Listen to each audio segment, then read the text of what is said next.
최근 이 땡땡 변호사를 두고 여러 설전이 벌어진 가운데 본사에서 공지를 통해 모든 사건에서 사임이 되었음을 알려 종결이 되는 듯 싶었습니다.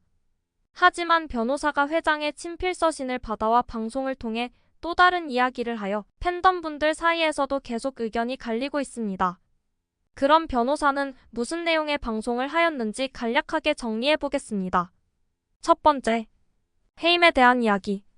원래는 최근에 엄 변호사랑 회장을 접견하러 가기로 했는데 엄변이 이번엔 부산 트리플이랑 가겠다고 하더니 그때 해임서를 받아온 것 같다고 이야기를 시작했습니다.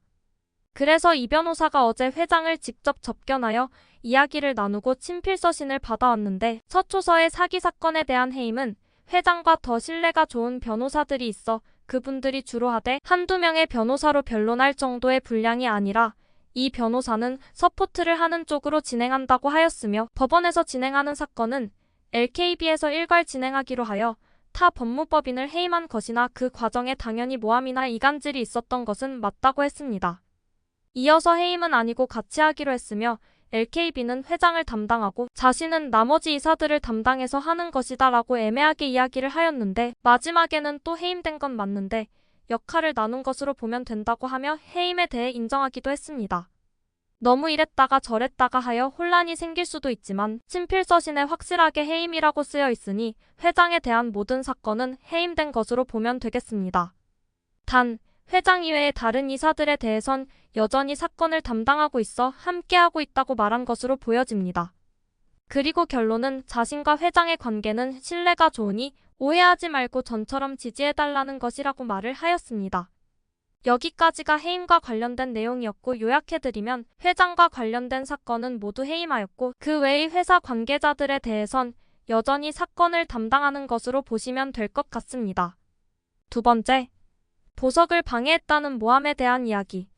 보석을 하려면 판사님이 사건에 대해 이해할 시간이 필요하며 재판부가 19일에 바뀌게 되어 아직은 보석을 안 하는 게 좋은데 그것도 모르고 갑자기 해놓고 석방이 된다고 쇼를 하다가 안 되니 자신을 희생양으로 선택하여 해임해야 한다고 말을 한 것이라 했습니다.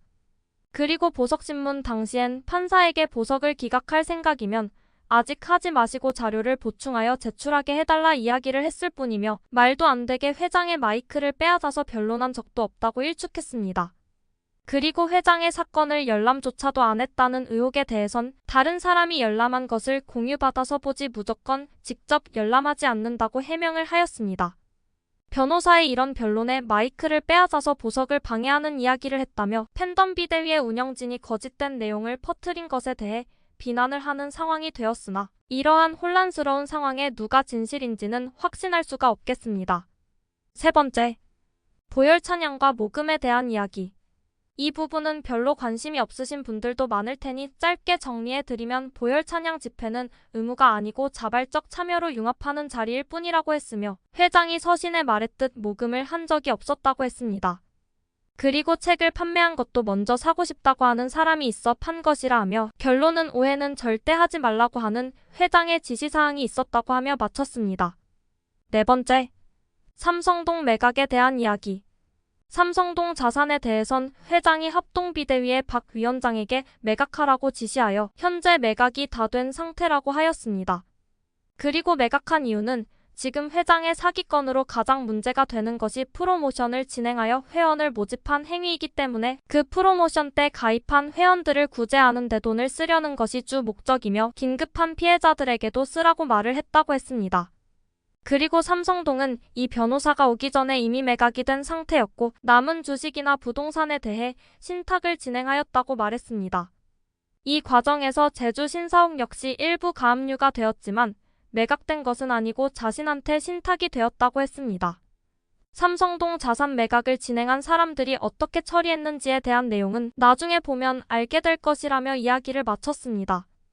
이 부분은 최근 엄청나게 논란이 되었던 삼성동 자산 매각에 대한 내용으로 회원들 사이에서 회장이 허락한 게 맞는지 아닌지 의문이 있었는데 변호사의 이야기를 들어보니 확실히 회장이 허락해서 매각한 것이 맞았습니다.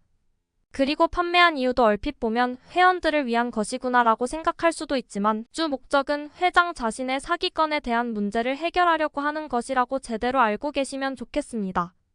그래도 프로모션 문제를 해결한다는 소식은 좋은 소식이나 이것도 역시 실제로 그렇게 되기 전까지는 믿을 수 없는 내용이 되겠습니다. 제발 그 프로모션 기간에 회원들부터라도 해결이 되었으면 좋겠으며 삼성동 자산에 대한 내용은 좀 더 상황을 지켜봐야 할 것 같습니다. 5번째, 서초서 사기 조사에 대한 이야기.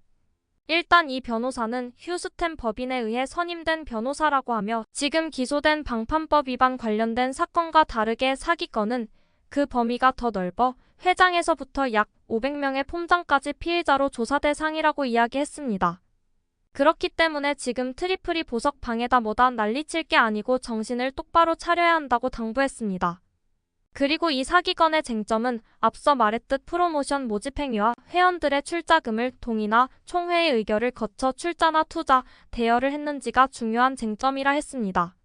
이러한 사기건에 조사받는 관계자들이 조사 질문에 대한 대답이 서로 조금씩 달라서 문제라고도 하며 회장은 자금 지출에 있어서 개인적인 문제도 있다고 말했습니다. 어쨌든 이 사건이 사기로 결론이 나면 돈 받은 것들 다 환수 대상이고 회원들의 지분에 따라 공동분배를 하게 될 것이라고 말하며 이야기를 끝냈습니다. 여기까지는 사기건에 대한 내용인데 시더스는 사기 혐의가 가장 큰 문제이며 이에 비하면 방판법 위반은 작은 부분이고 피해자분들이 주장하던 모집책에 대한 처벌까지도 가능한 상황이라 폼장이나 매니저까지도 주의를 기울여야 하겠네요. 그리고 과연 지금 카페를 만들어 시더스를 옹호하는 글을 퍼나르고 제대로 된 정보를 전달해주려는 유튜브를 신고한다고 사기 사건이 무죄가 되는데 도움이 될까요? 그나마 다행인 건 많이 늦었지만 이제라도 눈을 뜨고 소통을 하시는 분들이 계시다는 점이며 만약 시더스가 사기로 확정될 때엔 피해자로 등록하지 않은 분들은 시더스 자산의 공동분배 대상이 되지 않을 수도 있다 하니 참고하시어 늦지 않게 대처하시길 바랍니다. 6번째, 그 밖의 이야기. 만약 법인이 회생에 들어가면 회장이 신설법인을 만들라고 지시했고 그곳으로 회원들의 자산을 넘겨 지분으로 해놓을 것이라고 했습니다. 회생에 들어간다는 건 다시 시더스를 운영하겠다는 것인데 새로운 법인은 왜 만드는 건지 의아하네요. 새로운 법인에 대해선 팬덤 비대위가 말했던 것처럼 합동과 천안 쪽에서 시더스2를 시작하려 한다는 의혹과 관련된 것 같은데 회장이 지시했다는 것을 보면 회장도 팬비가 아닌 합동 쪽 의견을 더 받아주는 것 같으며 변호사도 처음부터 들었던 의구심대로 합동이나 본사 쪽을 생각하는 것 같습니다. 그리고 새로운 법인에 가입시켜서 돈을 거두려는 것이라기보다 뭔가 혐의를 줄이려는 전략도 있는 것 같은데 조금 더 상황을 지켜봐야겠습니다. 마지막으로 변호사는 다 같이 하나로 마음을 모아 폰지 사기라는 오명에서 벗어나도록 하고 2월 28일에 재판에서 최선의 결과를 내도록 노력하겠다며 방송을 마쳤습니다. 여기까지가 변호사 방송의 요약 정리인데 회장이 합동위원장에게 삼성동 매각을 지시한 것과 새로운 법인을 만들라고 했다는 부분은 팬덤 비대위의 목적과는 다르게 회장은 합동과 더 의견을 합치는 것으로 보여집니다. 과연 회장은 팬덤을 위하는 것이 맞을까요? 한동안 잠잠하다 싶더니 최근 들어 또다시 시더스는 바람잘 날이 없네요.